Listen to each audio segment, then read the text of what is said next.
नमस्ते कमेन्ट सेमा से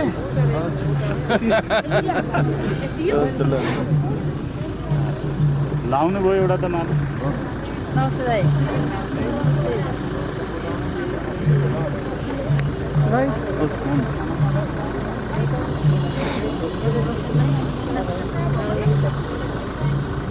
भाइ नमस्कार। हाम्रो प्रमुख अतिथिज्यूहरू सम्पूर्ण विशिष्ट अतिथिज्यूहरू र आफ्नो व्यस्त कार्यक्रम तालिका बावजुद पनि यहाँ उपस्थित भइदिनु हुने सम्पूर्ण महानुभावहरूलाई शब्दद्वारा स्वागत गरिदिनुको लागि तमु आदिकवि हर्कबहादुर गुरुङ प्रतिष्ठानका सचिव लाला गुरुङज्यूलाई म हार्दिक अनुरोध गर्न चाहन्छु। जब भाइ खलक त्यहाँ चुर लेसे ले मु लामिसरे भाइ खलक गो धरे तमु आदिकवि हर्कबहादुर तमुजी तमुई 2012 साल अहिले कुई प्रिसी र प्रोरिगो धेरै लमो 2016 साल ग्रिप पुस्तक भ्रिन 22 साल अर्को पुस्तक धेरै 58-59 ग्रिप पुस्तक प्रकाशित लिएर त्यहाँ चुरसम्म खैमु धेरै त्यहाँ चुरबे पालरी यो आदिकवि लै यो गाउँपालिका थेब गुण लैदिमी मु त्यहाँ चुर लब तान यो गाउँपालिका क्रथेवगो मिचोमा तलन सुदे सैदे थेव मुन सन्दर तिल यो अध्यक्ष ज्यूलाई गाउँपालिकाको तानलाई ताली राबिन्दे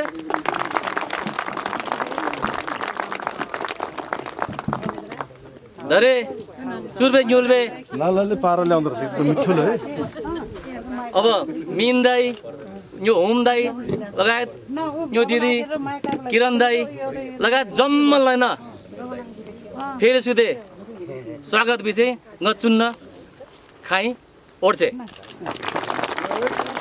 क्षेत्रमा पनि विषयमा पनि आगामी दिनमा चाहिँ आफ्नो कार्यक्रमहरू ल्याउनेछ भन्ने म यहाँहरू समक्ष प्रतिबद्धता पनि व्यक्त गर्न चाहन्छु। र स्वागत मन्तव्य सँगसँगै म राष्ट्रिय गानको कार्यक्रमलाई म यहाँ जोड्न चाहन्छु। अब हामी गुरुङहरूको आफ्नो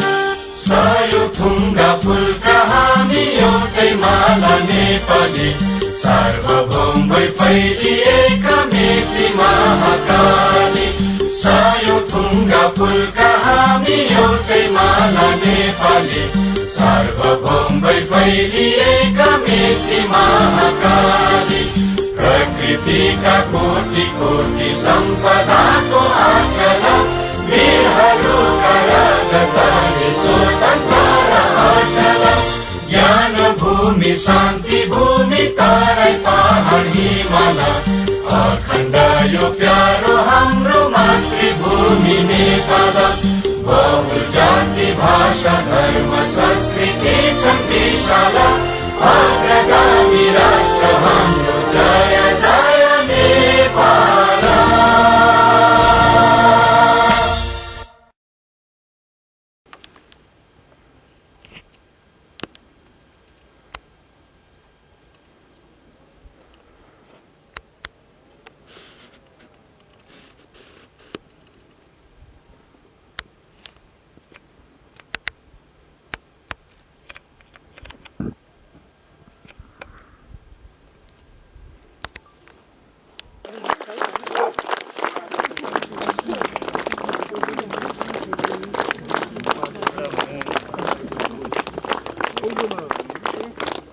कार्यक्रमको उद्घाटन मारुङज्यू तर्फबाट मन्त्रीज्यूको तर्फबाट कार्यक्रम उद्घाटन भइसकेको छ र अब हाम्रो समाधिपति स्वर्गीय हकबहादुरज्यूको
माननीय मन्त्रीज्यूबाट आजको कार्यक्रम समुद्घाटन भइसकेको छ। साथै तमु आदिकवि स्वर्गीय हर्कबहादुर गुरुङज्यूको अर्धगतको शालिग पनि अनावरण भइसकेको छ र यो सँगसँगै म बत्ती बाल्ने कार्यक्रमलाई पनि म यहाँ जोड्न चाहन्छु। कृपया हाम्रो अतिथिज्यूहरू प्रमुख अतिथिज्यूहरू त्यो छेउमा बत्ती व्यवस्था गरिएको छ, सायद प्रमुख अतिथिज्यूहरूले बालिसक्नुभयो अनि अतिथिज्यूहरूले छेउमा रहेको बत्तीहरू पनि तपाईँहरूले बाल्न सक्नुहुन्छ है।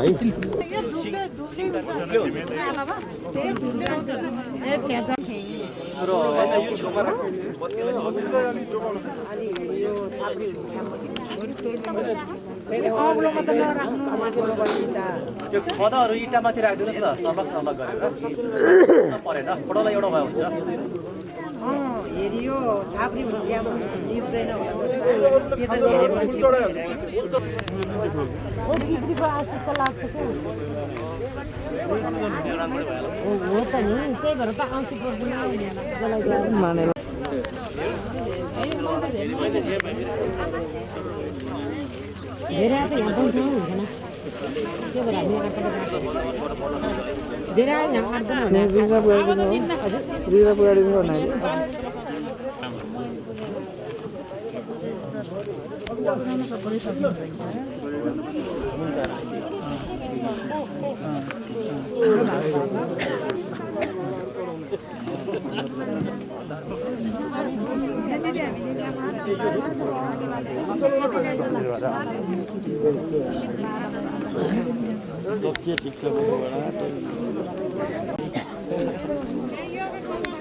फुल यसमा राख्नु भयो भने हुन्छ है यसमा।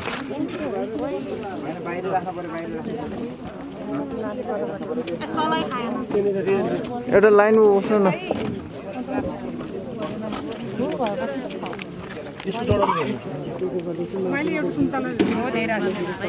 खाता पढ फुल खाता माथिको चाहिँ फुल तल गरिदिनुहोस्। बत्ती हो त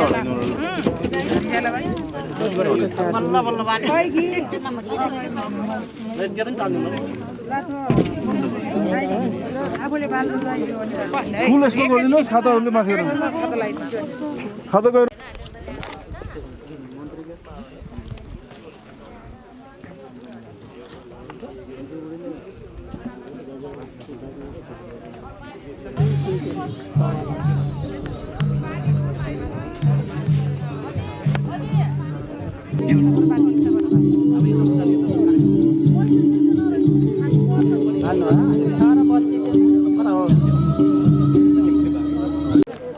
सरकारका माननीय बिन गुरुङज्यू लगायत फेदीखोला गाउँपालिकाका अध्यक्षज्यू उपाध्यक्षज्यू यसै गरेर सम्पूर्ण फेदीखोला गाउँपालिकाका वडा अध्यक्ष 1, 2, 3, 4, 5 का वडा अध्यक्षज्यूहरू र मञ्चमा आसीन सम्पूर्ण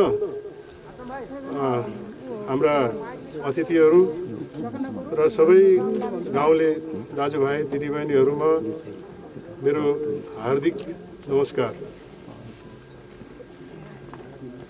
तमुकवि हर्कबहादुर गुरुङ म एउटा भाइ खोलाको हैसियतले बोल्दैछु। मेरो जेठाबाजीको नाति हुनुहुन्छ र म साइलाको नाति हो र उहाँले चाहिँ नि उमेरको हिसाबमा मभन्दा दाइ धेरै ठुलो हुनुहुन्छ र उहाँले चाहिँ नि यो गीतहरू लेख्ने कार्य गर्दाखेरिमा हामी धेरै नै सानो थियौँ र पछि हामीलाई थाहा भयो किनकि यो गोसाई सराईको कारणले भनौँ या के हामी लामिछारा दाजुभाइ हो तर उहाँ चाहिँ साल्मीमा आएर बस्नुभएको थियो।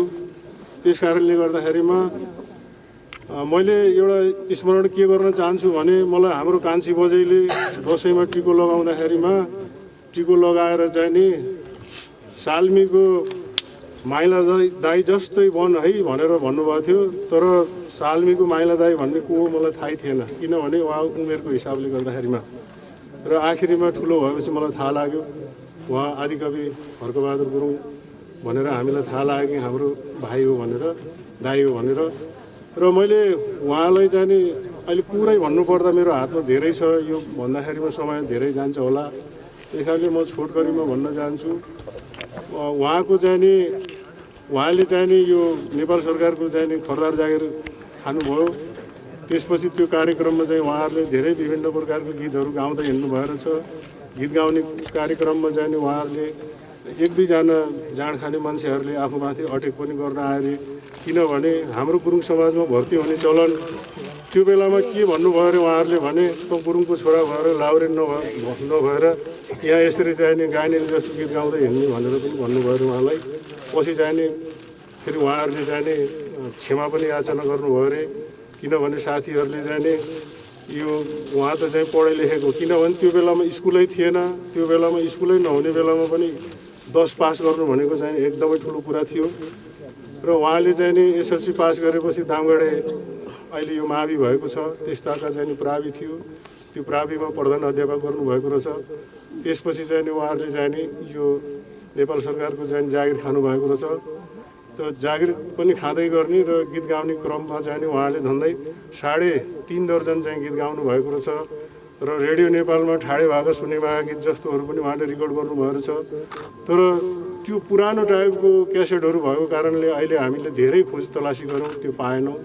दुःखको कुरा यही हो र कति उहाँले लेख्नु भएको गीतहरू थियो त्यो पनि चाहिँ नि कति पाएको छैन र यो क्युदे थुलन दुखन मन भन्ने चाहिँ नि यो डाके क्लबले चाहिँ नि रेकर्ड गरिदिनु भएको रहेछ र यो मात्रै प्रचलनमा आयो।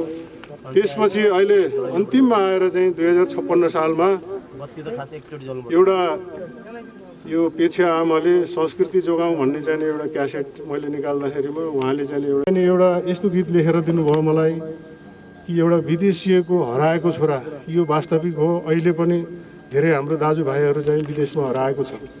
विदेशमा हराएको आफ्नो छोरो विदेशमा हराउँदाखेरिमा 9 महिना कुखमा राखेर 10 धारा दुध खुवाएको आमाको मन कस्तो भयो होला र उहाँले त्यसैको आधारमा चाहिँ मलाई एउटा गीत लेखेर दिनुभयो। यो रेकर्ड भएको छ अहिले यहाँ छैन। सूर्य कुमारी गुरुङलाई मैले गीत गाउन लगाएको थिएँ। ढिङ्गा मैसा तले तले गई झेझै साखाना यो अरू दाजुभाइहरूले बुझ्नुहुन्न। ढिङ्गा मैसा तले तले गई झेझै साखाना भनेको दिन रात किन किन झेझो भन्ने शब्द गुरुङहरूले चाहिँ नि कान्छा छोरालाई झेझो भनिन्छ र मेरो उसको कान्छा छोरो हराएको हुन्छ। ढिङ्गा मैसा तले तले गई झेझै साखाना खेवा भ्रिवा आलसी स्योमाङ न्योजी आराना यो भन्नुको अर्थ के हो भने ऊ अनपढ थियो नपढेको थियो त्यस कारणले ऊ विदेशिएको थियो। लेखापढाइ हुन्थ्यो भने यही देशमा जागिर खाइन्थ्यो र उहाँले यसरी मिलाएर भन्नुभएको थियो र उहाँको धेरै मार्मिकहरू टुकाहरू छ। मारै चुरा भमु होला सुख पिस्यो घिजी बिला भनेको सुनको चुरा ल्याउँछु भन्थ्यो सुख दिन्छु भन्थ्यो भनेर चाहिँ नि उहाँले यसरी भन्नुभएको यो नेपालीमा।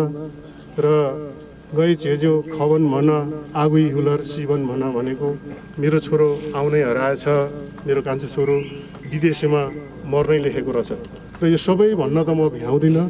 र उहाँले चाहिँ नि यस्तो प्रकारको गीत लेखेर दिनुभएको थियो।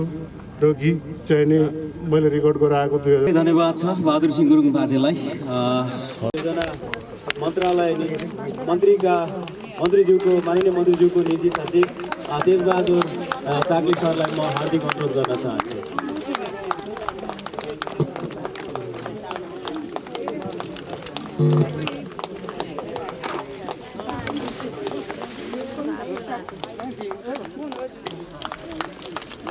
म अब शुभकामना मन्तव्यको कार्यक्रमलाई म अगाडि बढाउन चाहन्छु र सम्पूर्ण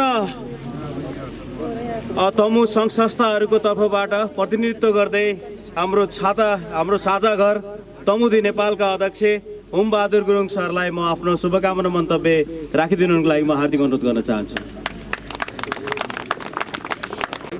यस कार्यक्रमका सभाध्यक्षज्यू, तमु आदि कवि स्वर्गीय हर्कबहादुर गुरुङको 84औं जन्म जयन्ती तथा शालिग अनावरण कार्यक्रमका प्रमुख अतिथि गण्डकी प्रदेशका आर्थिक मामिला तथा योजना मन्त्री किरण गुरुङज्यू, माननीय किरण गुरुङज्यू, यसरी नै विशेष अतिथि यस प्रदेशका माननीय प्रदेश सभा सदस्य बिन प्रसाद गुरुङज्यू, पूर्व माननीय हितकाजी दाई, यस गाउँपालिकाका अध्यक्ष घनश्याम सुवेदीज्यू, सम्पूर्ण जनप्रतिनिधिज्यूहरू, विभिन्न सङ्घ संस्था प्रतिनिधिज्यूहरू र सबै उपस्थित हुनुभएका दाजुभाइ तथा दिदीबहिनीहरूमा म तमुदी नेपालको तर्फबाट र मेरो तर्फबाट हार्दिक यहाँलाई शुभकामना दिन चाहन्छु, धन्यवाद दिन चाहन्छु र यो कार्यक्रममा बोल्ने अवसर दिनुभएकोमा आयोजकलाई धन्यवाद दिन चाहन्छु।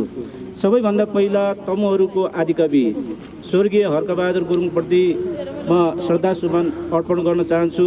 परिवारजनप्रति र सबै तमु समुदायप्रति समवेदना पनि प्रकट गर्न चाहन्छु, किनभने स्वर्गीय आदिकवि हर्कबहादुर गुरुङ केवल व्यक्ति होइन, उहाँ समुदायको प्रतीक हो, समुदायको एउटा भाषाको जागरणको अभियन्ता हो, एउटा साहित्यको जग हो र हामी सबैको भावनालाई गाउँ बस्तीमा पुर्याउने त्यो अभियन्तालाई हामी सबैको एउटा सामूहिक प्रतीकको रूपबाट हामीले बुझेका छौँ। त्यही कारणले आज स्वर्गीय हर्कबहादुर गुरुङलाई तमु आदिकविको हामीले त्यो सम्मान दिएका छौँ र आज उहाँकै यो स्थलमा, जन्मस्थलमा, उहाँकै ठाउँमा, गाउँमा यो शालिग अनावरण गरिएको छ। यो शालिग अवश्य पनि तमुहरूको एउटा आदिकविको एउटा प्रतिमाको रूपबाट हामीले सधैँ पुगेको मात्र होइन, यो राज्यको निधि हो, राज्यको संस्कृति हो, राज्यको सम्पत्ति हो। त्यही मानेमा आज गाउँपालिकाले अत्यन्तै सम्मान गरेर उहाँहरूको यो गाउँपालिकाको तर्फबाट जुन खालको साथ सहयोग र प्रदेश सरकारको एउटा चाहिँ जुन खालको अभिभावकत्व प्रदान गरिएको छ, यसको निम्ति म हार्दिक धन्यवाद र आभार व्यक्त गर्न चाहन्छु। स्वर्गीय हर्कबहादुर गुरुङ उहाँ जब आफ्नो एउटा शिक्षा र चेतनाले जुन खालको एउटा तमुहरूको निम्ति म काम गर्नुपर्छ, भाषाको निम्ति काम गर्नुपर्छ भन्ने त्यो खालको एउटा भावना जागृत भयो। उहाँ पढ्ने क्रममा दामगाडी स्कुल पोखरादेखि लिएर जुद्धोदय माविसम्म अध्ययन गरेर फेरि दामगाडी स्कुलमा आएर उहाँ प्रधानाध्यापकसम्मको एउटा अध्यापन गर्नुभयो। त्यति मात्र होइन, मैले बुझेअनुसार नेपाल सरकारको नापी विभाग नापी शाखामा चाहिँ खरिदारको पदमा रहेर उहाँले सेवा गर्नुभयो, राष्ट्रको सेवा गर्नुभयो। त्यो राष्ट्रको सेवा गर्ने क्रममा तमु भाषा, तमु संस्कृति, तमु जातिमाथिको एक खालको विवेक, एक खालको घृणा, त्यो खालको एउटा भाव पनि हाम्रै यो समाजमा उहाँले अनुभूति गर्नुभयो। त्यसैले भाषाप्रति किन घृणा गरिएको छ, किन अपमान गरिएको छ, समुदायको यो भावनामाथि किन यो खालको एउटा विभेदको एउटा यो वातावरण छ भन्ने उहाँलाई त्यो चोटले चाहिँ छोएको कुरा हामीले उहाँको इतिहास पढ्दाखेरि बुझ्छौँ। यसरी नै अर्को उहाँले चाहिँ आफ्नो सिर्जनामा नारीको वेदना प्रस्तुत गर्नुभएको छ। अर्को उहाँको सिर्जनामा यहाँको सामन्ती प्रथा व्यवस्थाको अन्त्य हुनुपर्छ भन्ने कुराहरूलाई चोटिलो प्रहार गर्नुभएको छ। अर्को उहाँको सिर्जनामा लाउरे प्रथाले हाम्रो समाजमा कुन खालको एउटा असर र प्रभाव पारेको छ, यो कुराहरूलाई एउटा चाहिँ जागरणको रूपबाट तमुहरू अब शिक्षामा लाग्नुपर्छ, तमुहरू सचेत हुनुपर्छ भन्ने कुरालाई गाउँ गाउँ बस्ती बस्तीमा गीतको माध्यमबाट उहाँले जुन खालको एउटा सन्देश दिने, जागरण गर्ने, तमुहरूलाई एकता गर्ने, समाजलाई उठ जाग है भन्दै जुन खालको एउटा गाइने, गुरुङ गाइने भएर गाउँ बस्ती जगाउनु भयो। यसको निम्ति उहाँको यो योगदानको जति सम्मान गरे पनि कम हुन्छ।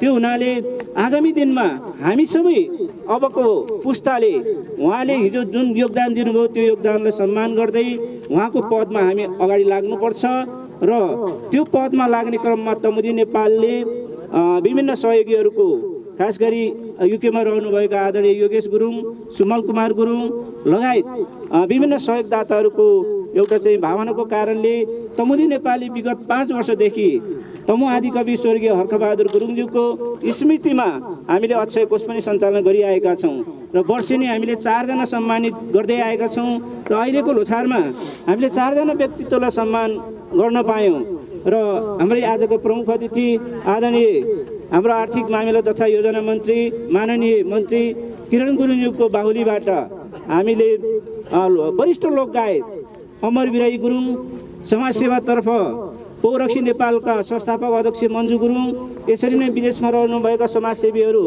एनएनएन हङकङका अध्यक्ष टिका गुरुङ राधिका, यसरी नै साहित्यतर्फ युकेमा रहनुभएका वरिष्ठ लेखक साहित्यकार एकेन्द्र गुरुङलाई सम्मान गरी त्यो अवसर पनि प्राप्त गरेका थियौँ।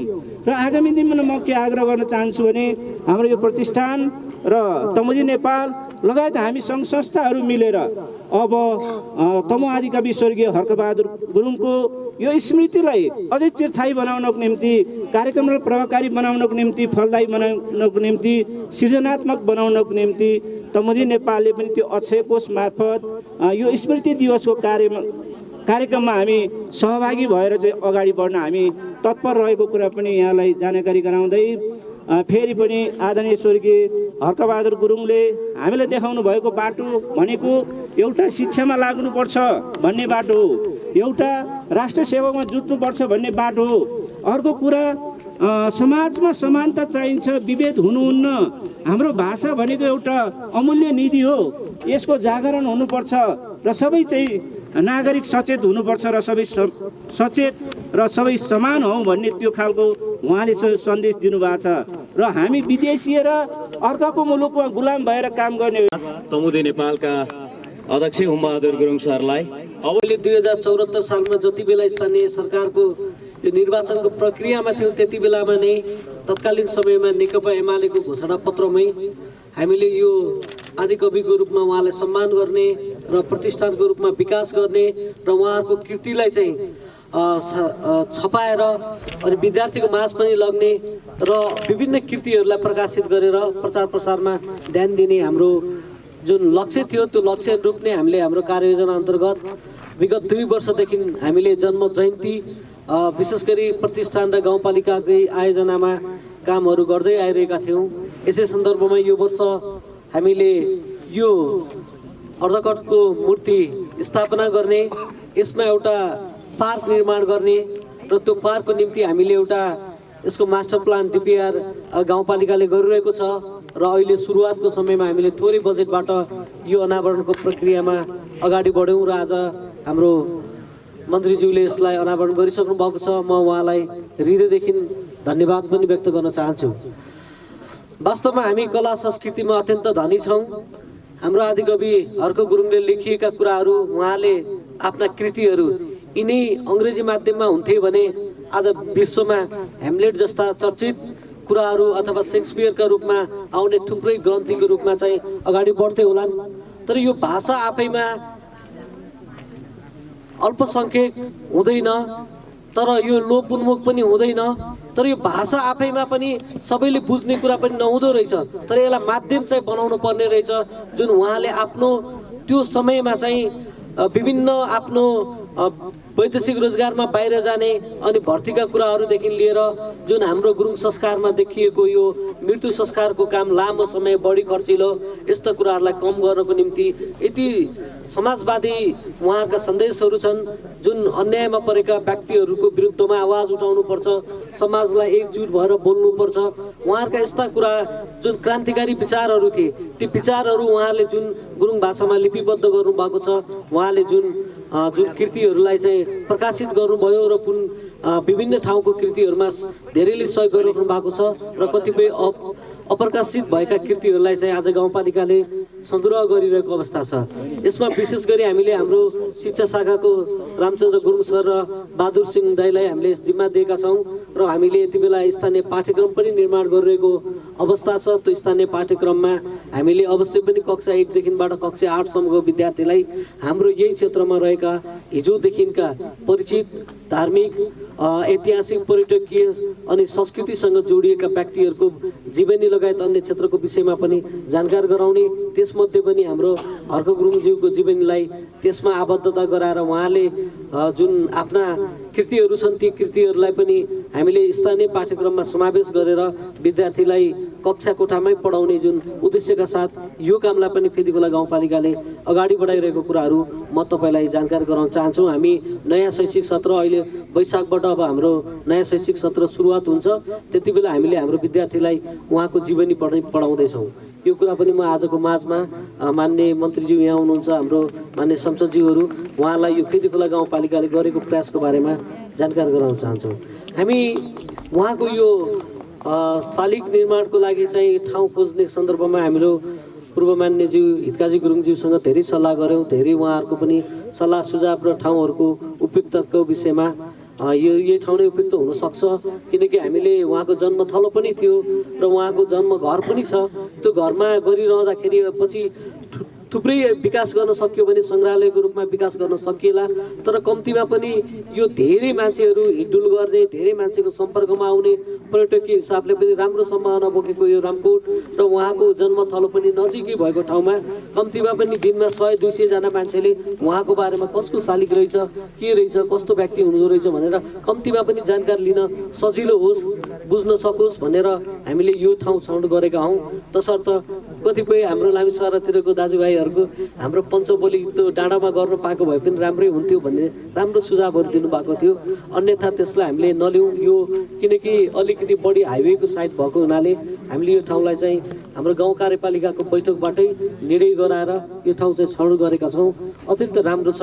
त्यस कारणले गर्दाखेरि हामी हाम्रो धर्म संस्कृति रीतिरिवाज फरक फरक छ, फरक वेशभूषा छ, तर हामीले हाम्रो यो ठाउँको हाम्रो फेदीखोला गाउँपालिकाको जुन गौरवको जुन हाम्रो सम्मान गर्न लायक, हामीले त वास्तवमा यो गण्डकी प्रदेशले नै यो महत्त्वपूर्ण कार्यक्रमको रूपमा अथवा आफ्नो एउटा भाषाको जुन एउटा कृतिको रूपमा जुन प्रकाशित भएर अगाडि बढिराख्नु भएको थियो, त्यो तत्कालीन समयमा हाम्रो तमु आदिकवि हर्क गुरुङलाई यो उहाँको चाहिँ एउटा जुन गुरुङ समुदायसँग जोडिएको त्यो एउटा हाम्रो विधाले एउटा चाहिँ सम्मानको स्वरूप एउटा आदिकवि दिएको छ भने राष्ट्रले नै, राष्ट्रको नेपाल सरकारले नै यो आदिकविको रूपमा गुरुङ भाषाको यसलाई घोषणा गरेर अगाडि जानुपर्छ भन्ने कुरा म गाउँपालिकाको तर्फबाट जोरदार ढङ्गले माग पनि गर्न चाहन्छु।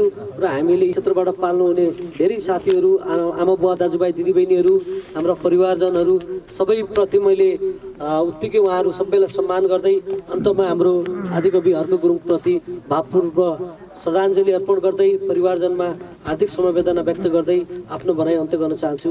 धन्यवाद, नमस्कार।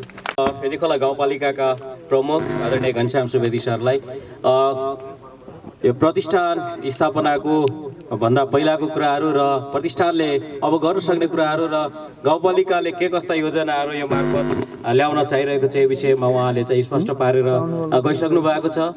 पक्कै पनि गण्डकी प्रदेश सरकारले यो प्रतिष्ठानलाई तमु आदिकवि स्वर्गीय हर्कबहादुर तपाईँलाई नै म यहाँ जोड्न चाहन्छु र आफ्नो शुभकामना मन्तव्य राखिदिनुको लागि गण्डकी प्रदेश सभा सदस्य हाम्रै स्याङ्जा जिल्ला निर्वाचन क्षेत्र नम्बर 1 का माननीय बिन प्रसाद गुरुङज्यूलाई हार्दिक अनुरोध गर्न चाहन्छु।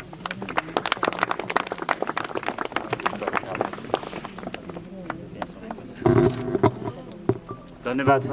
अभिलाषजीलाई, कार्यक्रमका प्रमुख अध्यक्षज्यू, कार्यक्रमका प्रमुख अतिथि, गण्डकी प्रदेश सरकारका माननीय आर्थिक मामिला तथा योजना मन्त्री किरण गुरुङज्यू, यसै गरेर संविधान सभाका माननीय हितकाजी गुरुङज्यू,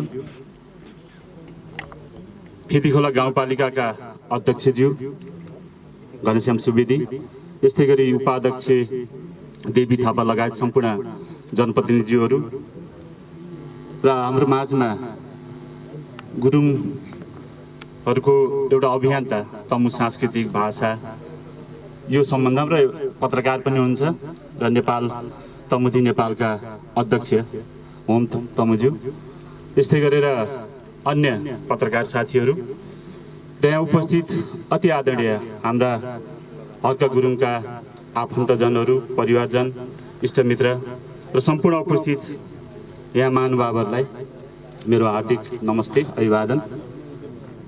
साँच्चै नै आज हामीहरू एउटा महत्त्वपूर्ण दिनमा, महत्त्वपूर्ण कार्यक्रममा र एक खालले सम्मानको सँगसँगै एउटा महत्त्वपूर्ण अभियानमा पनि हामी जुटिरहेका छौँ।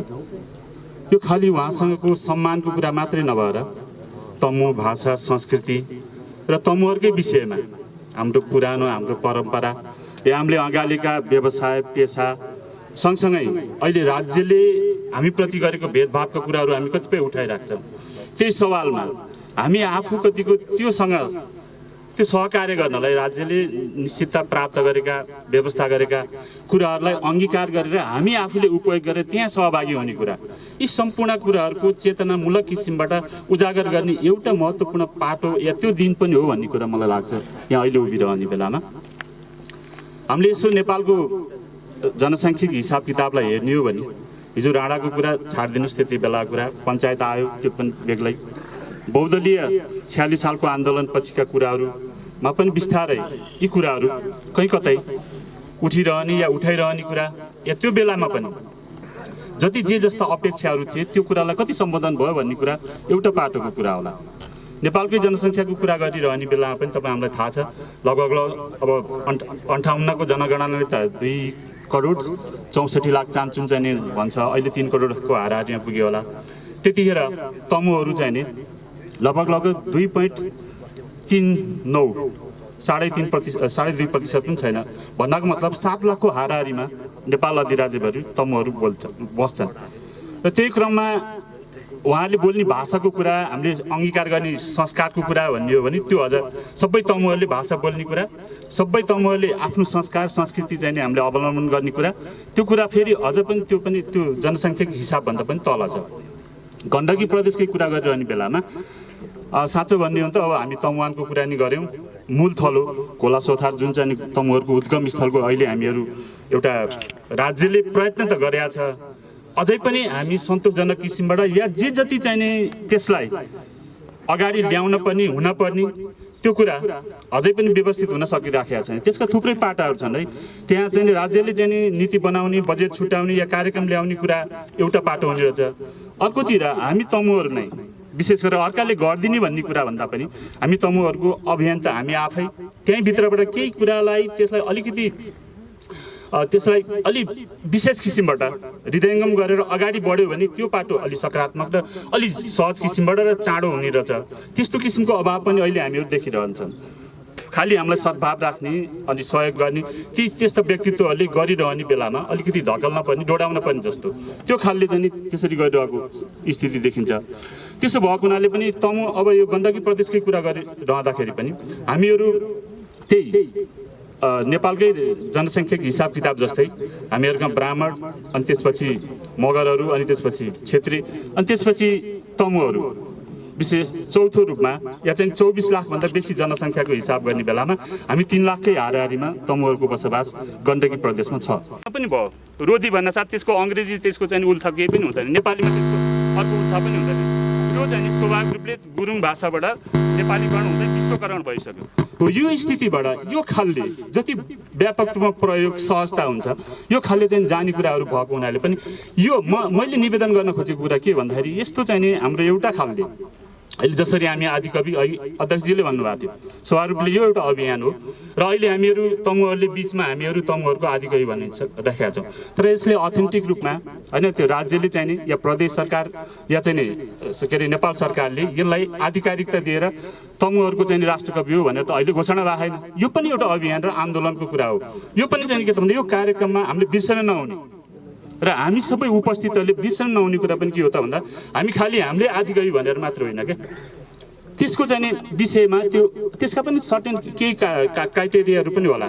जे जस्तो अहिले हामीहरू दुःखका साथ भन्नुपर्छ, हामीले जे जसरी अहिले सम्मान व्यक्त गरिरहेका छौँ, उहाँप्रति आदर भाव व्यक्त गरिरहेका छौँ, तर उहाँका चाहिँ नि कृतिहरूलाई जोगाउने कुरा हुन त मूलत परिवारको कुरा पनि, किन भन्दा उहाँसँग उहाँका सहपाठीहरू त्यस्तै कुराहरूसँग बेसी चाहिँ नि उहाँले गरेका गतिविधिका कुराहरूदेखि लिएर उहाँका चाहिँ नि कृतिहरूको कुरा संरक्षण गर्ने कुरा, खोज गर्ने कुरा, यो कुरा चाहिँ नि हामी कति गर्न सक्यौँ भन्ने कुरा अहिले पनि एक खालले भन्ने हो भने म यहाँबाट बोलिरहने बेला मलाई सिउनीर आएर नि बोल्न पर्ने स्थिति छ।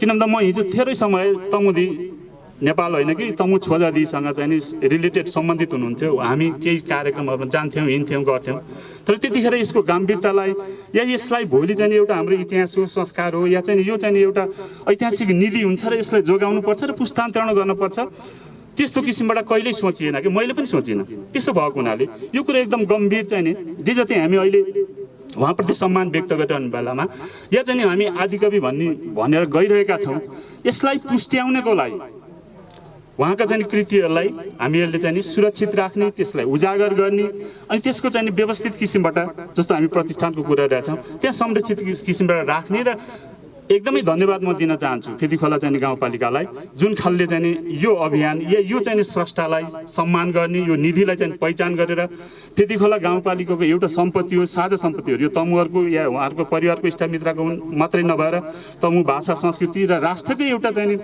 हाम्रो नेपाल चाहिँ बहुभाषिक, बहुसांस्कृतिक, बहुधार्मिक, बहुजातीय चाहिँ हामी संविधान प्रदत्त नै नेपालको चाहिँ मौलिक अधिकारमा पनि चाहिँ त्यो के अरे हामी राखेका छौँ कि कुनै पनि मातृभाषा त्यसको चाहिँ संरक्षण गर्ने, त्यसमा पढ्न पाउनुपर्ने, त्यो बोल्न पाउनुपर्ने मान्छेको मौलिक अधिकारमा पनि अहिलेको 72 सालको संविधानमा त्यहाँ निश्चितता भएको हुनाले पनि त्यो कुरालाई कसरी व्यवस्थित गर्ने भन्ने कुरा चाहिँ गाउँपालिकाले कार्यक्रम अगाडि ल्याएर त्यसलाई सम्मान स्वरूप त्यसको चाहिँ कार्यरूप त्यसलाई व्यवहारता चाहिँ अगाडि बढाउने क्रममा अगाडि बढाएको छ। र सबभन्दा महत्त्वपूर्ण कुरा अहिले जुन चाहिँ स्थानीय सरकार बदलिदो राजनीतिक परिस्थिति संघीयता आइसकेपछि संविधानमा उल्लेख अधिकार स्थानीय सरकारको अधिकार अन्तर्गत पाठ्यक्रम जुन निर्माण गर्नुपर्छ सकिन्छ र सक्छ र बनाउँदैछ।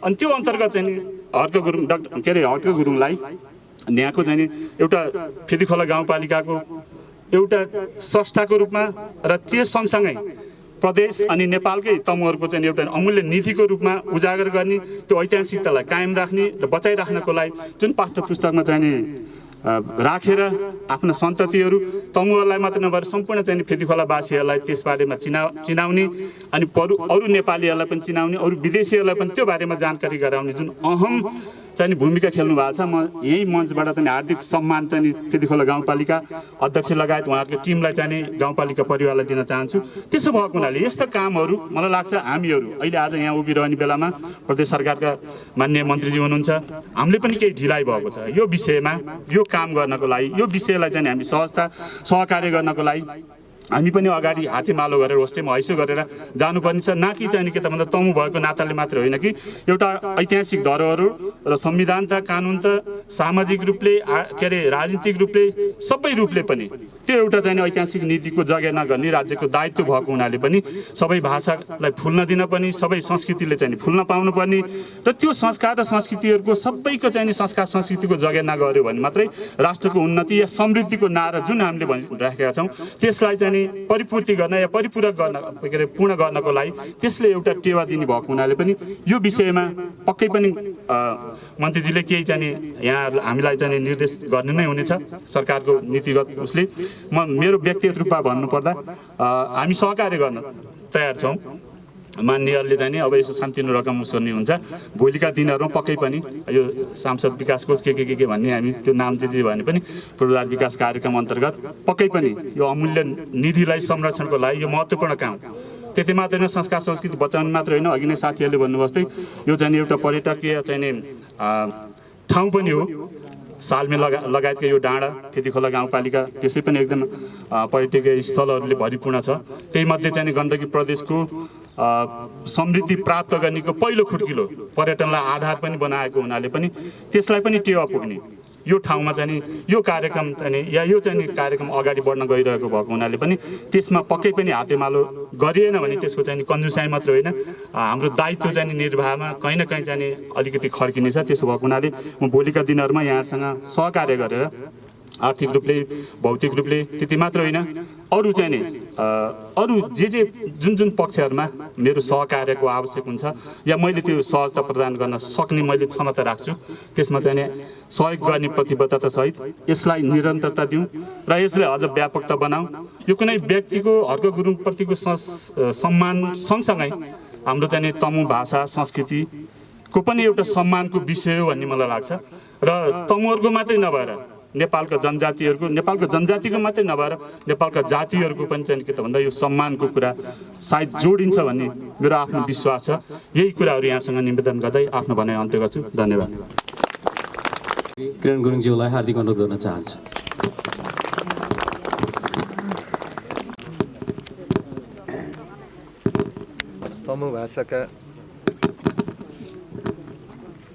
तमु भाषाका आदिकवि स्वर्गीय हर्कबहादुर गुरुङ उहाँको 84औं जन्म जयन्ती तथा यस ठाउँमा शालिग निर्माण गरिएको छ र शालिग अनावरण समारोहका अध्यक्षज्यू आजको यस कार्यक्रममा उपस्थित पहिलो संविधान सभाका माननीय सदस्य हितकाजी गुरुङ कहाँ हुनुहुन्छ? यतै दौडधुप गर्छु भन्दै हुनुहुन्थ्यो उहाँले, अहिले पछाडि बस्नुभयो रहेछ। म सम्मान व्यक्त गर्न चाहन्छु र त्यसै गरी गण्डकी प्रदेशका माननीय सदस्य मिनबहादुर गुरुङ, फेदीखोला गाउँपालिकाका अध्यक्ष उपाध्यक्ष, तमुदी नेपालका अध्यक्ष लगायत सबै जनप्रतिनिधिहरू,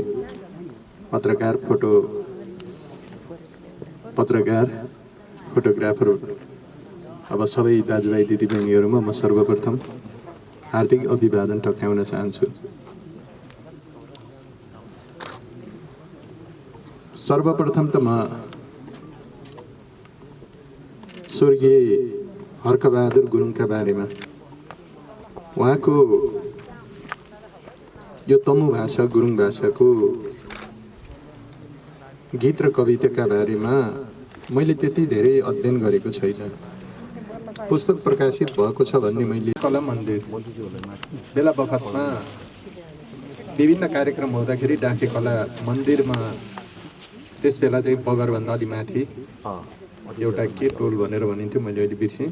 त्यो टोलमा डाके कला मन्दिर थियो र त्यो डाके कला बागबजार अघि के न्यू रोड होइन, पछि यो न्यू रोडमा त बागबजार भन्थ्यो, त्यो थियो। त्यसमा हामी जाने गर्थ्यौँ, स्कुलबाट पनि लाने गरिन्थ्यो विभिन्न कार्यक्रममा। र त्यस बेला यो किउँद थुने वर्ष मुलरी भन्ने गीतमा त्यस बेला गोरे गुरुङको नाच चाहिँ हामीले चाहिँ हेर्थ्यौँ र अरू पनि अब नाच विभिन्न उसमा नाचिन्थ्यो। त्यस बेला अत्यन्त अब यो गीत चाहिँ लोकप्रिय पनि थियो र राम्रो थियो, सबैले मन पराउँथे। र त्यो मलाई लाग्छ त्यो यहाँ चल्दासम्म, डाँफे कला मन्दिर चल्दासम्म सधैँ दैनिक रूपमा बेलुका चाहिँ त्यो कार्यक्रम चल्थ्यो। मलाई लाग्छ सधैँ ती कार्यक्रमहरूमा यी गीत बज्थे र त्यहाँ चाहिँ नाचिने गर्थ्यो। त्यसैले र उहाँले त्यस बेला लेखेको, आजभोलि अब गुरुङ भाषामा लेखिएको भने पनि त्यो खाँटी गुरुङ भाषा हुँदैन, धेरै नेपाली मिसिएको हुन्छ। तर स्वर्गीय हर्कबहादुर गुरुङले जे जति चाहिँ लेख्नु भएको छ त्यो खाँटी गुरुङ भाषामा चाहिँ रहेको छ। त्यसैले पनि त्यो बुझ्न हामीलाई चाहिँ अलि अप्ठ्यारो गाह्रो चाहिँ हुने गर्छ।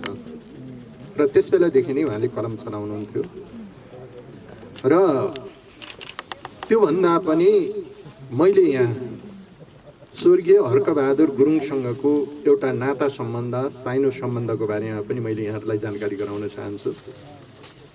उहाँ चाहिँ मेरो बजै फुपू हुनुहुन्छ र मेरो बुवाको उहाँ चाहिँ फुपू थिए। त्यसमध्येमा एउटा बहिनी चाहिँ यहीँ मट्टी खाना भनेर भनिन्थ्यो त्यस बेलाखेरि। आम्रोमा यो सारालाई चाहिँ मट्टी खाना भनेर नै त्यो मैले चिन्थेँ भनिन्थ्यो। त्यस्तै गरी अर्को चाहिँ कोलमा र अरू चाहिँ गाउँमै हो। त्यसमध्येको उहाँको चाहिँ अब मेरो बुवाको चाहिँ फुपूको चाहिँ छोरा र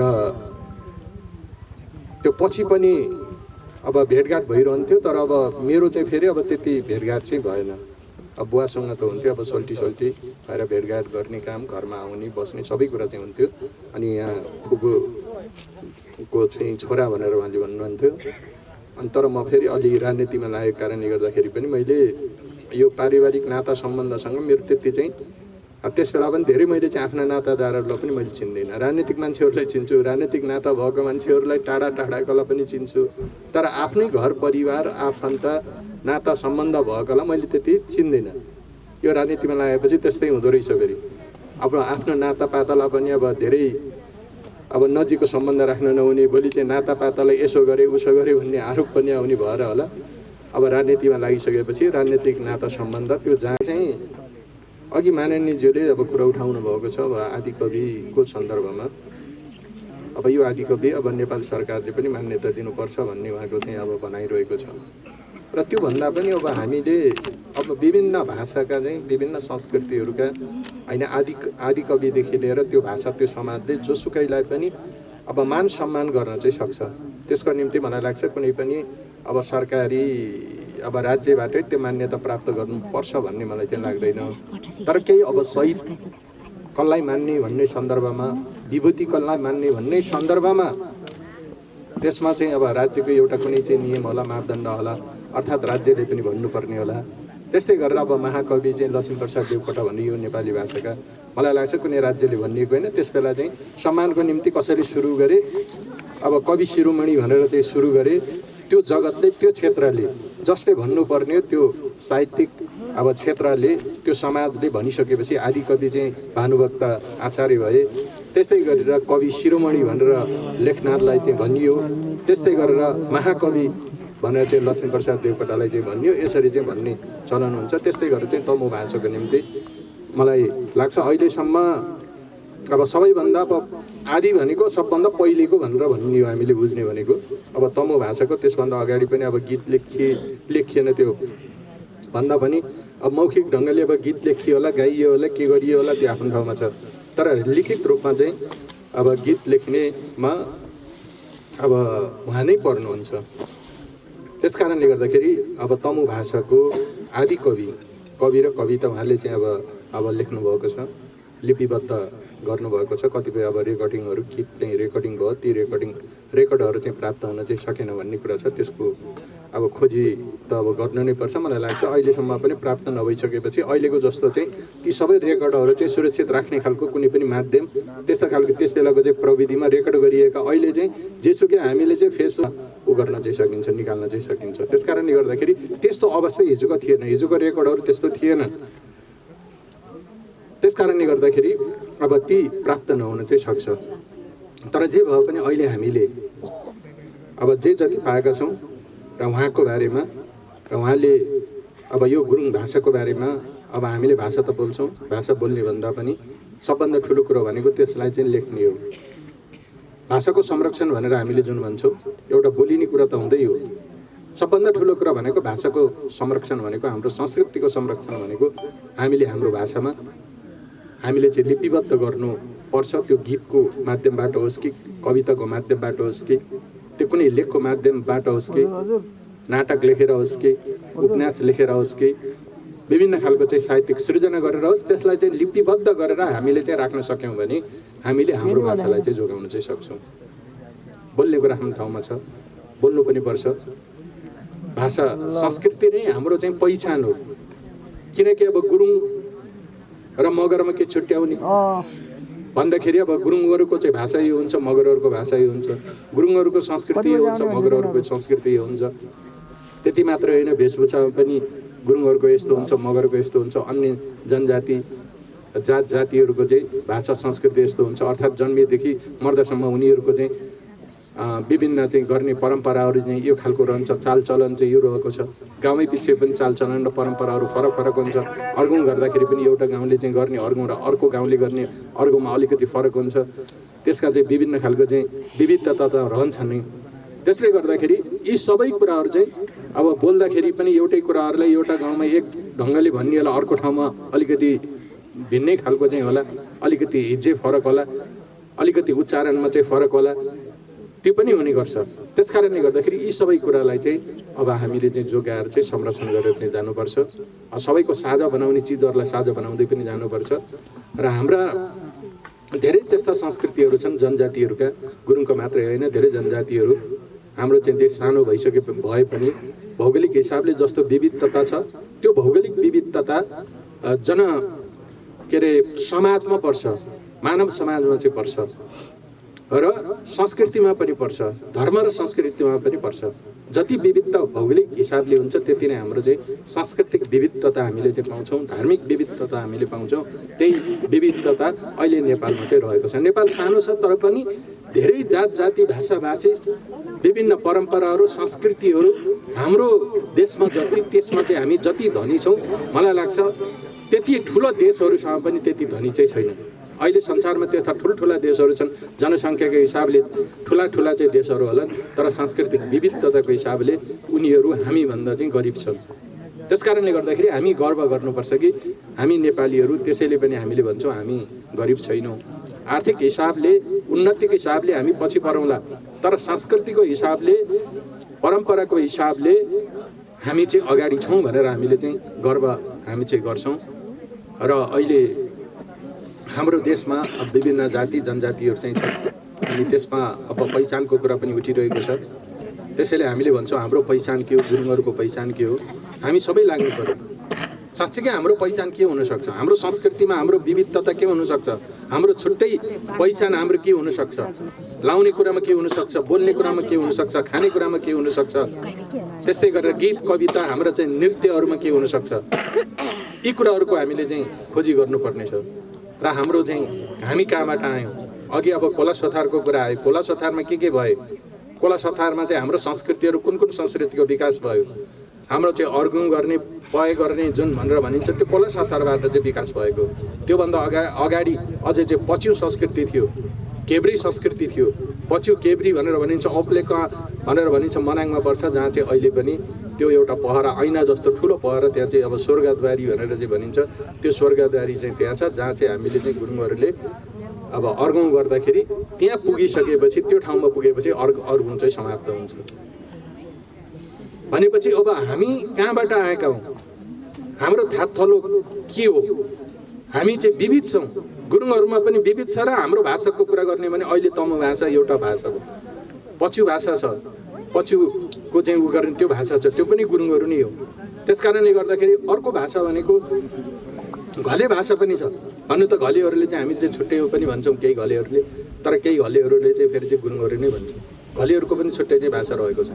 मनाङमा नै छ सबभन्दा पहिला चाहिँ घलेहरूको चाहिँ दरबार, अवशेष त्यो छ, अझै पनि छ। त्यहीँबाट चाहिँ गुरुङहरू चाहिँ यता आए, मुस्ताङतिर पनि गए, खोला सोतारमा पनि बसे, गोर्खातिर पनि लागे। यो विभिन्न हाम्रो चाहिँ थापथलो हो। हाम्रो यो गुरुङहरूको, तमुहरूको, गुरुङ भनेको पनि अब गुरुङ कहिले भनियो त्यसको पनि खोज्नुपर्छ। अहिले आएर तमु मात्रै हो भन्ने कुरा होइन, तमु भनेको हाम्रो भाषाको नाम हो। त्यति मात्रै होइन, गुरुङ भन्दाखेरि पनि गुरुङलाई पनि हामीले छाड्नु चाहिँ हुँदैन, किनकि संसारभर चाहिँ गुरुङ भनेर चाहिँ चिनिएको छ, गुरुङ अर्को छैन। त्यस कारणले गर्दाखेरि हामी एउटैलाई पनि गुरुङ पनि भनिन्छ, तमु पनि भनिन्छ र विभिन्न भनिएला। ती सबै कुराहरू भनेको चाहिँ हाम्रो पहिचानको कुरा नै हो। हामीले एउटै पहिचान भनेर कतिपयले के भन्यो त अब गुरुङ चाहिँ नलेख्ने अनि तमु लेख्न थालेछ। अब तमुबाट पनि हाम्रो चाहिँ विभिन्न थर झुन्डाएर चाहिँ अनि के लेख्न थालेपछि भोलि गएर चाहिँ हाम्रो चाहिँ अब छोरा नातिहरूले त अब त्यो अब गुरुङ भनेको अर्कै चिज रहेछ भन्ने होला। फेरि अर्को चाहिँ निस्कने अलि गुरुङ भनेको हामी छुट्टै हो भनेर चाहिँ निस्कने अलि। यी कुराहरूलाई पनि हामीले ध्यान दिएर सबै कुराहरूलाई हामीले चाहिँ हेर्नुपर्छ र अब विगतदेखि लामो समय अगाडिदेखिको चाहिँ हाम्रो इतिहासलाई चाहिँ खोजी गर्दै हामी अगाडि बढ्नुपर्छ। मलाई लाग्छ आज अब स्वर्गीय हर्कबहादुर गुरुङको यो शालिग अनावरण हामीले गरेका छौँ। अब कार्यक्रमहरू विभिन्न तमुदीले विभिन्न हिसाबले यसको कार्यक्रम राख्दै आएको छ र अब उहाँले के गर्नुभयो, योगदान गर्नुभयो, कति पुस्तक लेख्नुभयो, कति गीत लेख्नुभयो, कति कविता लेख्नुभयो, जति लेखे पनि धेरै लेखेर चाहिँ ठुलो हुने, थोरै लेखेर चाहिँ सानो हुने कुरा होइन। तर उहाँले जुन सुरुवात गर्नुभयो र त्यो मलाई लाग्छ तमु भाषाको निम्ति त्यो ठुलो योगदान हो, ठुलो सम्पत्ति हो। र उहाँ स्वर्गीय हर्कबहादुर गुरुङ एउटा तमु भाषाको निम्ति अब कविता लेख्ने पहिलो अब आदिकविको रूपमा, एउटा मणिको रूपमा, रत्नको रूपमा अब हामीले सधैँ अब सम्झिरहनुपर्छ। त्यसपछि आउने पुस्ताहरूले पनि यही बाटोमा अगाडि बढ्नुपर्छ हाम्रो भाषाको संरक्षणको निम्ति। हाम्रो साहित्य, हाम्रो भाषाको आफ्नै साहित्यलाई पनि त्यसलाई अब हामीले जगेर्ना गर्ने, त्यसलाई विकास गर्ने काममा चाहिँ हामी सबै चाहिँ लाग्नुपर्छ। हाम्रो संस्कृतिलाई जोगाउनका निम्ति हामी लाग्नुपर्छ। र यही म चाहिँ भन्न चाहन्छु यो 84औं अब जन्म जयन्तीको उपलक्ष्यमा। र म सबै परिवारको तर्फबाट, आफन्तजनहरू सबैको तर्फबाट म स्वर्गीय हर्कबहादुर गुरुङप्रति म सम्मान व्यक्त गर्न पनि चाहन्छु। र सबै आफन्तजनहरू, यहाँ आफन्तहरू हुनुहुन्छ, सबैलाई म सम्मान गर्दै हार्दिक धन्यवाद दिँदै म आफ्नो भनाइ समाप्त पार्नुभन्दा अगाडि उहाँको निम्ति विभिन्न कार्यक्रमका निम्ति आवश्यक पर्ने गण्डकी प्रदेश सरकारले पनि अब सहयोग दिनेछ, यो कुरा पनि म चाहिँ भन्न चाहन्छु। हस्त धन्यवाद। अध्यक्ष साथै आजको कार्यक्रमका सभापतित्व अध्यक्ष ग्रहण गरिराख्नुभएका स्वर्गीय तमु आदिकवि हर्कबहादुर गुरुङज्यूका छोरा अर्जुन गुरुङज्यूलाई हार्दिक अनुरोध गर्न चाहन्छु र कार्यक्रमको सञ्चालनको क्रममा भएका कमी कमजोरीहरू त्रुटिप्रति माफी माग्दै यहाँहरूबाट बिदा हुन चाहन्छु। धन्यवाद। धन्यवाद अविनाश बाबु। आजको यस कार्यक्रमका प्रमुख अतिथिज्यू, माननीय मन्त्रीज्यू, प्रदेश सभासदज्यू, हाम्रो तमुदी अध्यक्षज्यू, पालिका प्रमुखज्यू, उपाध्यक्षज्यू, सम्पूर्ण जनप्रतिनिधिज्यूहरू, पत्रकारज्यूहरू र यहाँ यस कार्यक्रममा उपस्थित सम्पूर्ण बुवा आमा, दाजुभाइ, दिदीबहिनी सम्पूर्णलाई नमस्कार गर्न चाहन्छु। र आजको यस कार्यक्रमलाई भव्य रूपमा सफल पारिदिनु भएकोमा यहाँहरू सबैको उपस्थित भइदिनु भएकोमा सम्पूर्णलाई धन्यवाद दिन चाहन्छु। र अब अन्य कार्यक्रमहरू पनि यहाँहरू सबैको त्यस्तै साथ र सहयोगको अपेक्षा राख्दै आजको कार्यक्रम यहीँ समापन गर्दछु। धन्यवाद। विशेष गरेर के अरे अब कुनै बेला हामीलाई जानकारीमा थिएन होला, अघि तपाईँले नि महसुस गर्नुभयो त्यो कुरा होइन। अब के अरे हामीले याद पनि भएन होला, तर अहिले त निकै नै अगाडि सार्यो नि त गाउँपालिकाले होइन। जुन अझै पाठ्यक्रममा पनि समावेश भनेपछि त निकै नै विचारणीय र गहन कुरा नै होला जस्तो लाग्छ होइन। अब प्रदेश सरकारले पनि यसलाई कसरी हेर्छ, यसरी के अरे प्रदेशमा अब राष्ट्रमा त अहिले तत्काल नभनौँ होइन, तर प्रदेशको हिसाबले यो पनि गुरुङको क्षेत्रको अब के अरे आदिम थलोको हिसाबले यो गुरुङको आदिकवि भएको नाताले यसलाई पाठ्यक्रममा साह्रै के अरे लानको लागि कतिको पहल हुनसक्छ, यो सम्भव कतिको देख्नुहुन्छ? होइन, पाठ्यक्रम भनेको त अब यो स्थानीय तहको चाहिँ आफ्नो चाहिँ पाठ्यक्रम बनाउने, प्राथमिक तहसम्मको चाहिँ पाठ्यक्रम चाहिँ स्थानीय तहले नै बनाउँछ। स्थानीय तहले नै पाठ्यक्रममा राख्ने कुरा चाहिँ ठुलो कुरा हो। त्यस कारणले गर्दा कि स्थानीय तहले राख्यो, अनि प्रदेशले पनि राख्नुपर्छ, फेरि आएर चाहिँ अब राष्ट्रले पनि राख्नुपर्छ भन्ने कुरा होइन। उहाँको अब प्रचार प्रसार भनेको अब महाकवि अब लक्ष्मीप्रसाद देवकोटा भने पनि अब त्यो महाकवि चाहिँ मानिएको छ, सबैले मानेको छ। कृतिले हामीले प्रचार गर्ने कुरा हो, जहाँ जाँदाखेरि पनि हामीले बोल्ने कुरा हो, सम्मान व्यक्त गर्ने कुरा नै हो। र त्यसका निम्ति अहिले आएर चाहिँ यहाँ अब जुन अब शालिग अनावरण भएको छ, शालिग निर्माण गरिएको छ, र त्यस्तै गरेर त्योभन्दा पनि ठुलो कुरा भनेको उहाँको कृति प्रसार गर्ने, र त्यस्तै गरेर चाहिँ उहाँको नाममा चाहिँ केही अब त्यस्तो केही कार्यक्रमहरू चाहिँ छन् भने भोलि गएर चाहिँ आउला, के आउला प्रदेशमा पनि आउला होइन। अब व्यक्तिकै निम्ति सबै नै अब कार्यक्रमहरू चाहिँ अब प्रदेश सरकारले सबैलाई चाहिँ हाल्ने कुरा त हुँदैन, तर कुनै समाजहरूले चाहिँ सहयोग माग्न आउँछ, विभिन्न ठाउँमा चाहिँ सहयोग माग्न आउँदाखेरि कुनै कार्यक्रममा चाहिँ माग्न आउँदाखेरि अब त्यसमा चाहिँ प्रदेश सरकारले चाहिँ साथ र सहयोग गर्छ भन्ने कुरा त मैले अहिले पनि त्यहाँ पनि भने, अहिले पनि फेरि चाहिँ मैले पनि यहाँ भन्न चाहन्छु। र त्यस्तो अब छुट्टै कार्यक्रम भनेर त अब त्यस्तो त अहिले आएर चाहिँ केही पनि सोचिएको छैन होइन, नसोचिएको कुरा नभनिएको कुराहरू चाहिँ अहिले सम्भावना कतिको छ। जस्तै अब कुरो गर्नुपर्दा अहिले बिस्तारै उजागर हुँदैछ नि त उहाँको वास्तविक होइन, त्यही नै हो क्या, उहाँको कृतिको बारेमै बताउने हो कि बुझाउने। अब हामीले चाहिँ शालिकै बनाएर चाहिँ देशभरि राखेर त केही अर्थ भएन, उहाँले के गर्नुभयो त भन्ने कुरा न हो। त्यस कारणले गर्दाखेरि अहिले आयो, यहाँ आइयो होइन, यहाँ भएपछि त मिडियाहरूले जनान्छ उहाँ रहेछ गुरुङहरूको चाहिँ आदिकवि सीमित थियो भने अब चाहिँ आदिकवि चाहिँ गुरुङ भाषाको पनि आदिकवि रहेछ भन्ने कुरो यो व्यापक हुने भयो नि त, देशभित्र पनि हुने भयो, बाहिर पनि हुने भयो। त्यसले गर्दाखेरि उहाँको तिज त उहाँकै नामबाट भनौँ न यस्ता गुरुङसँग चाहिँ सम्बन्धित भएका विभिन्न संस्कृतिसँग सम्बन्धित भएका विभिन्न कार्यक्रमहरू हामीले उहाँकै नामबाट अब हामीले चाहिँ सञ्चालन गर्न सक्छौँ। त्यो सञ्चालन गर्दाखेरि अब गण्डकी प्रदेश सरकारले त्यसलाई चाहिँ सरसहयोग चाहिँ गर्छ, तर अब त्यसको निम्ति त कसैले त गर्नु पऱ्यो। जस्तो अहिले आएर अब विभिन्न तमुदीले पनि केही कार्यक्रमहरू गर्छ होइन, तमुदीलाई पनि अब केही हामीले चाहिँ सहयोग गर्छौँ।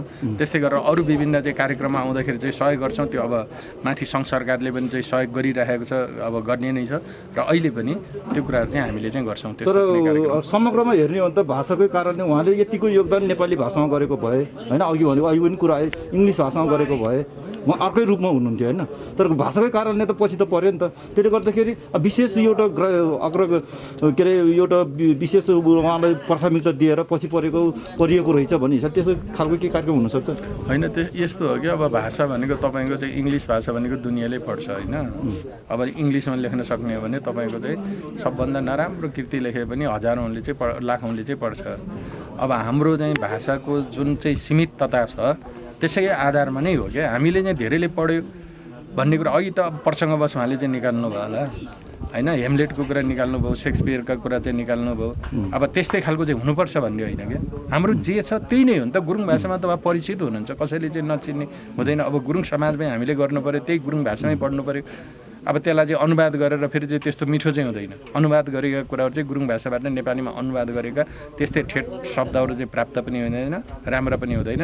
त्यसो भएर गुरुङ भाषाकै आदिकवि भएको कारणले गर्दाखेरि गुरुङहरू जति जम्मैले चिन्दिए पुग्छ कि त्यही ठुलो कुरा हो। त्यो अन्तर्राष्ट्रियकरण हुनुपर्छ भन्ने कुरा पनि होइन होइन।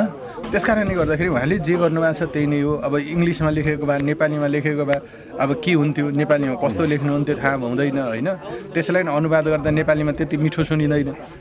जसरी गुरुङ भाषामा चाहिँ किउँदै थोलन के अरे दुःखमोलन के अरे वर्षमुलारी भन्ने छन् नि, त्यही गुरुङ भाषामा कति मिठो सुनिन्छ, नेपालीमा अनुवाद गर्दा त्यही अब नमिठो चाहिँ अलिक कस्तो कस्तो लाग्छ भनेपछि त्यो आफ्नो चाहिँ साहित्य कला भनेको जुन भाषामा लेख्यो त्यही भाषामा नै त्यसको चाहिँ श्रेष्ठता हुन्छ। त्यो अर्को भाषामा चाहिँ लेख्यो भने त्यसले श्रेष्ठता कायम गर्न चाहिँ सक्दैन। अब जस्तो बङ्गालीमा चाहिँ लेख्ने भाषाहरू, हिन्दीमा लेख्ने भाषाहरू, इङ्ग्लिसमा लेख्ने भाषाहरू चाहिँ अरू भाषामा चाहिँ अनुवाद गर्दाखेरि त्यति चाहिँ त्यो श्रेष्ठ चाहिँ नहुन सक्छ।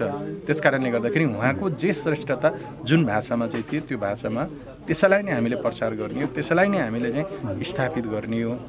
जस्तै के अरे तपाईँको आशय चाहिँ अब अरू हाम्रै गुरुङ यो प्रतिष्ठान हर्कबहादुरको प्रतिष्ठानको कुराहरू आयो होइन, अनि गुरुङ समाजहरू आयो, उनीहरूले बढी पहल गर्नु पऱ्यो, सरकारलाई झचकाउनु पऱ्यो। होइन होइन, प्रतिष्ठानको कुरा होइन। प्रतिष्ठान भने आफ्नो ढङ्गले बनाउने, सबैको सरकारले प्रतिष्ठान त बनाउँदैन। प्रतिष्ठान उनीहरूले झकझकाउनु पर्यो प्रदेश सरकारलाई। होइन होइन, झकझकाउने होइन, केही कार्यक्रम गर्छ प्रदेश सरकारले दिने कुरा भयो। प्रतिष्ठान भनेको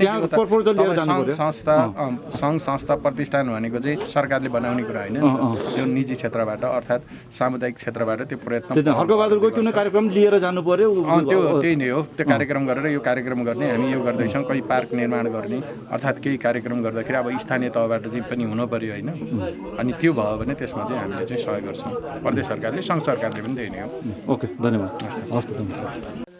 माघ 11 गते आदिकवि स्वर्गीय हर्कबहादुर गुरुङको चाहिँ जन्म जयन्तीको अवसरमा विगत धेरै वर्षदेखि काठमाडौँमा पनि उहाँको जन्मदिन मनाउँदै आइएको थियो र विगत 3 वर्ष अगाडिदेखि यहाँ फेदीखोला गाउँपालिकामा पनि यो जन्म जयन्ती कार्यक्रम सुनै मनाइने गरिन्थ्यो र अहिले यसबाट चाहिँ नि अब कोभिडको कारणले भएर काठमाडौँमा पनि त्यो तमु समितिले पोहोरदेखि गरेको, अहिले यसबाट त्यहाँ पनि भर्चुअल चाहिँ जन्मदिन मनाउने कार्यक्रमहरू भइराखेको छ। त्यहाँ पनि यो फेदीखोलामा चाहिँ त्यो अहिले चाहिँ उहाँको चाहिँ शालिग निर्माण गरेर यो शालिग अनावरण गरेर कार्यक्रम गरौँ भन्ने हिसाबले चाहिँ नि आज चाहिँ यो कार्यक्रम सम्पन्न भयो। आज चाहिँ आजको कार्यक्रममा प्रदेश आर्थिक मामिला मन्त्रीज्यू सभासदज्यूहरू र मेन त गाउँपालिकाले नै अब अहिले चाहिँ यो शालिग निर्माणको लागि पनि विशेष उहाँहरूले नै योगदान पहल गर्नुभयो र त्यसमा चाहिँ आज अनावरण गर्ने कार्य चाहिँ सम्पन्न गरियो।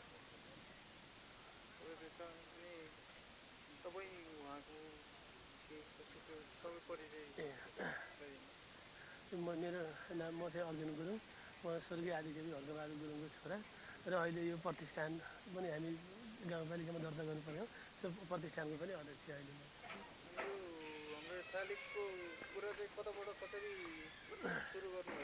यो चाहिँ पोहोर यहाँ जन्म जयन्ती मनाउने बेलामा पनि यो कुराहरू निस्किएको थियो र अहिले चाहिँ यो मेन चाहिँ शालिग निर्माणको लागि गाउँपालिकाले नै विशेष पहल र अब सबैको सरसहयोगमा यो काम सम्पन्न भयो।